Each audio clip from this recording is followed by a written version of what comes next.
大家好，欢迎大家来到读书时间。我们今天继续读《Soft Hearts: A Rett Swinson Mystery》这本书。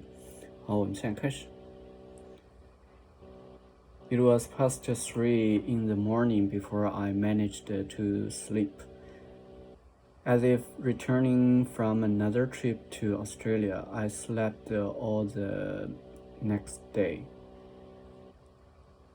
leaving the bed on Sunday only to pee and eat.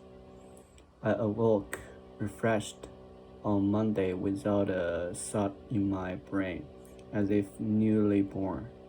Was this the sobering sleep that Freddie talked about? I walked across the street where I found Lydia in her backyard attempting to garden for the first time since her stroke. "Where's Doris?" I asked, half expecting her to pop out from behind some bushes. I expected some sort of hand gesture. "Inside," Lydia said, haltingly but clear as day.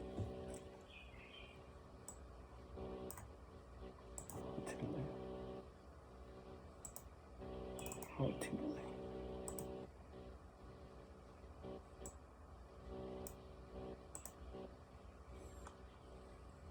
Slow and hesitant.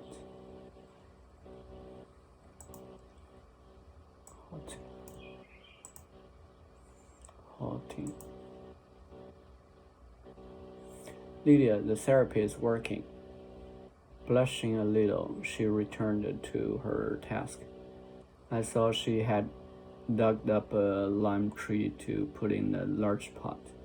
I remembered when she had planted a tiny tree this past spring as a birthday present for Charlie. "Inside," she said again. "I'll help you." I brought the pot closer and helped her lift the tree inside it. Once I had done so, she said a third time, "Inside," pointed to the house. "Okay, I can help you carry it. But what about the worms?"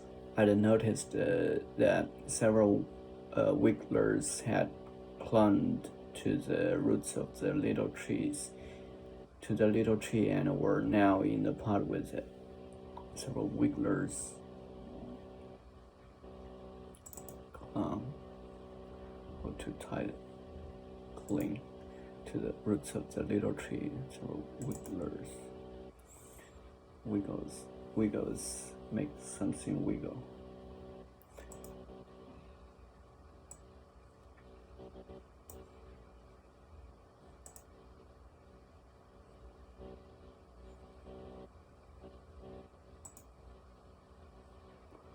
Would they survive in that cramped space all winter? As I lifted the tree again, Lydia bent down and carefully pulled the worms from the roots, placing the creatures back in the hole they'd come from. I thought again of the enterprise Lydia and I had helped to fund. A team of do-gooders going into Wanda's yard, tearing it apart before replanting. Wanda, who had tried to explore Buddhism with Maxine and seemed to connect with the romantics, embracing all life, even ugly life, might well have viewed our favor to her not only as an insult, but as a considerable violence against the nature in her yard.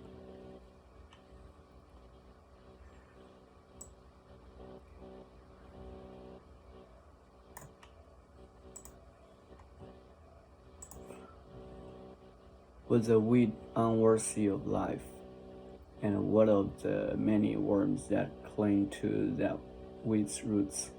An experience like that might be traumatizing, especially for someone whose mental state was already quite fragile. Inside, while Doris knitted in the front room, I hung out in Lydia's kitchen a little while, putting together an easy pulled pork slow cooker meal. I got the cooker started, then stood for a while just staring out the window, watching Lydia's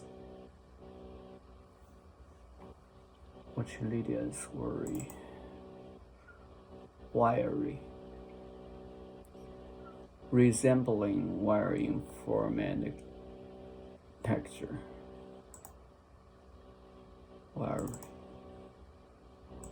Watching Lydia's wiry, stubborn arms lifting mulch from a barrel and placing it around shrubs and flower beds to keep their roots firm. Stubborn arms lifting mulch from mulch material spread around isolate the soil from a wheelbarrow.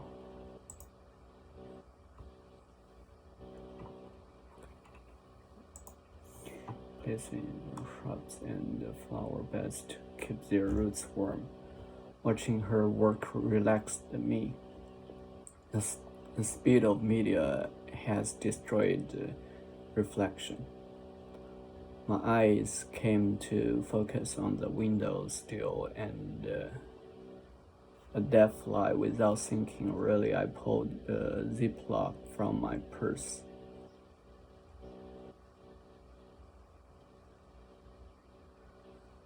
Brushed the fly into it and zipped it up. "Curious," said a familiar voice. I turned. "Daryl, what are you doing here?" "I'm just someone who likes to people watch. Folks do the craziest things, don't you think?" I don't know what to say. Let me guess. This has something to do with someone who wouldn't hurt a fly. Sheila's making another insect collection, I blurted. "Using insects that are already dead." Daryl raised an eyebrow. "Really?" I watched her when she and Maxine came and got Mom for a walk on Saturday. Sheila was holding something in her shirt, something judging by the look on her face when she saw me. That she's not supposed to have. "Okay," I said, backed against the proverbial wall. Proverbial. Referred to in a proverb or idiom. Used to stand for a word, to phrase that is normally part of a proverb or idiom, but is not actually uttered.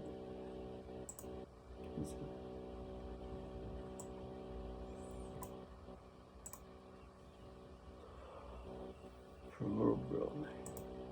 Maybe she is breaking a rule or trying to nurse a wild animal back to health. What sort of animal? Just a little hummingbird. Are you going to turn her in?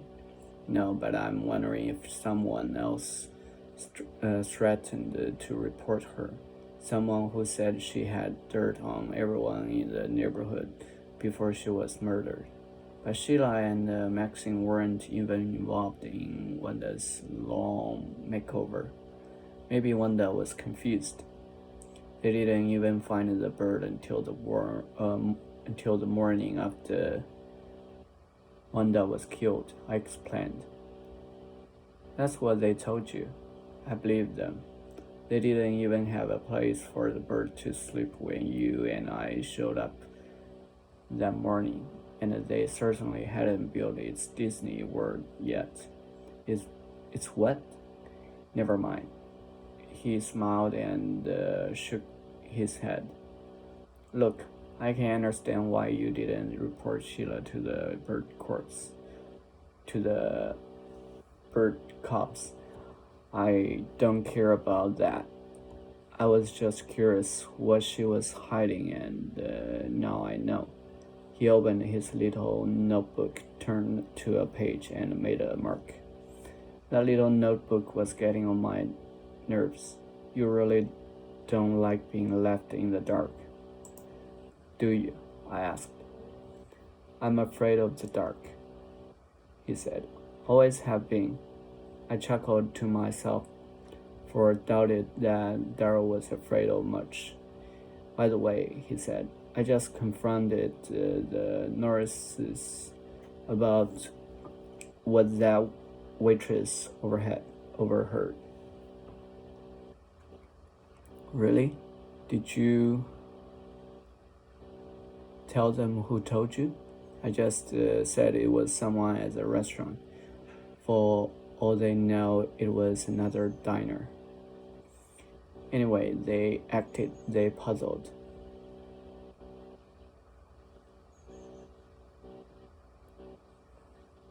Gail suggested maybe they had been discussing an episode of the Game of Thrones. I don't watch the show, but I gather from what others say that it's pretty brutal. Lots of killing. So they aren't suspects in your mind? Oh, everyone is still a suspect, but I will need something stronger than overheard conversation to tie the Norrises to the crime. Fortunately, I had just the idea for how to do it.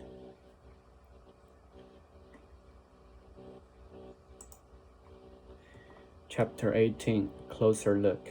After Lydia came in from gardening and had washed the dirt off her hands, I whispered to her conspiratorially.